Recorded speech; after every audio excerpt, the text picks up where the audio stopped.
এখন থেকে আপনার ১৬ বছর পূর্ণ হওয়ার সাথে সাথেই ভোটার হতে পারবেন। মানে যেদিনই আপনার ১৬ বছর পূর্ণ হবে আপনি চাইলে সেদিনই জাতীয় পরিচয়পত্রের জন্য আবেদন করতে পারেন। সম্প্রতিকালে নির্বাচন কমিশন একটি প্রজ্ঞাপন জারি করেছে, যে প্রজ্ঞাপনের অধীনে বলা হয়েছে যাদের ১৬ বছর পূর্ণ হবে তারাও ভোটার হতে পারবে। এবং ১৬ বছরের যারা নাগরিক রয়েছে তাদের সেবার কথা চিন্তা করে আসলে ১৬ বছর বয়সে এনআইডি কার্ড প্রদানের সিদ্ধান্ত নিয়েছে নির্বাচন কমিশন। তো বর্তমান সময়ে যেটা দেখা গেল যে ১৬ বছর বয়সে যারা আছে তারা বিভিন্ন সময়ে পাসপোর্ট করার ক্ষেত্রে অথবা বিদেশ যাওয়ার ক্ষেত্রে অথবা ভর্তির ক্ষেত্রে মানে বিভিন্ন সরকারি বেসরকারি সেবার ক্ষেত্রে এনআইডি কার্ড না থাকার কারণে তারা সেই সেবা থেকে বঞ্চিত হচ্ছে। যার জন্য নির্বাচন কমিশন ইসি এই প্রজ্ঞাপন জারি করেছে এবং স্পষ্ট বলে দিয়েছে যাদের ১৬ বছর বয়স পূর্ণ হবে তারাই ভোটার হতে পারবে। আর আপনি যেদিন জাতীয় পরিচয়পত্রের জন্য আবেদন করবেন ঠিক সেদিন আপনার ১৬ বছর পূর্ণ হতে হবে, তাহলেই আপনি জাতীয় পরিচয়পত্রের জন্য আবেদন করতে পারবেন। এবং আবেদন করার জন্য কী কী কাগজপত্র লাগবে সেটিও বলে দিচ্ছি।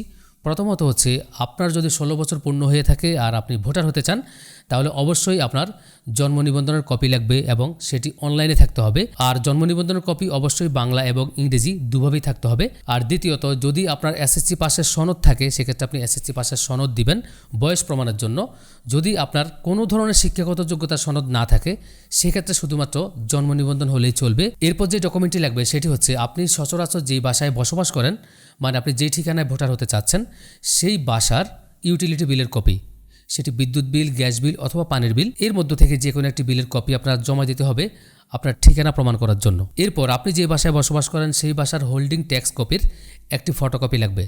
তারপর যেটা লাগবে সেটা হচ্ছে আপনার পিতা অথবা মাতার এনআইডি কার্ডের কপি। তবে প্রযোজ্য ক্ষেত্রে আপনার নাগরিকত্ব সনদ লাগতে পারে।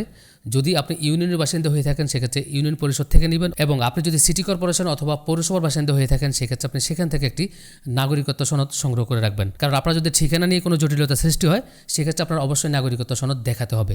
তবে এটি লাগতেও পারে, নাও লাগতে পারে। তো যদি আপনার ১৬ বছর পূর্ণ হয়ে থাকে আর এতক্ষণ যে ডকুমেন্টগুলোর কথা বললাম সেই ডকুমেন্টগুলি যদি আপনার কাছে থাকে, এরপর আপনার কাজ হচ্ছে অনলাইনে জাতীয় পরিচয়পত্র করার জন্য আবেদন করা। তো অনলাইন আবেদন আপনি নিজে নিজেই করতে পারবেন। আপনি অনলাইন আবেদন করার জন্য services.nidw.gov.bd এই ওয়েবসাইটে প্রবেশ করবেন, অথবা এই ওয়েবসাইটের লিঙ্ক আমার ডেসক্রিপশন বক্সের প্রথম লাইনে দেওয়া থাকবে। আপনি আমার ডেসক্রিপশন বক্সে থাকা প্রথম লাইনের লিঙ্কে ক্লিক করলে সরাসরি আপনাকে জাতীয় পরিচয়পত্রের আবেদন করার ওয়েবসাইটে নিয়ে আসবে।